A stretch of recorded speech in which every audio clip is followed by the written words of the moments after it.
So ayan guys, nandito tayo ngayon sa parking area. Ayan, nasa parking area po tayo ngayon ng Shopee. Ayun, marami dito mga truck. So ayan nga guys, nag-apply yung dalawa. Yung anak kong dalawa nag-apply sa Shopee. Ayun, sinamahan ko nga. Ayun, gusto nilang mag-try ng trabaho. So ayun, sinamahan ko muna sila kasi may pasok po sila sa... So ayun guys, nandito tayo sa Shopee ngayon. Pupuntahan natin yung mga nag-orientation sa Shopee. Dami mga truck dito. Ayan, dami mga truck. Ayan, dami mga truck dito sa Shopee. Daming tao rito. Ito, maraming tao rito guys.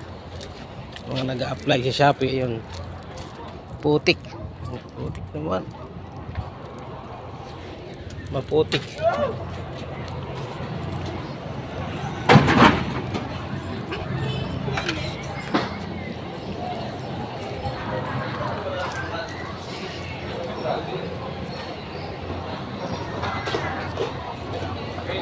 So ayan guys, uwi na tayo. Uwi na ako at tapos sa orientation, diretso pasok na sila. Bali mamaya susundo na lang hapon mga alas 7 ng gabi. Kasi walang dito, walang mga jeep. Gitna to ng bukid eh. Kaya yun, mamaya na lang gabi ako susundo. Nakapasok na sila. Sige. Maraming salamat.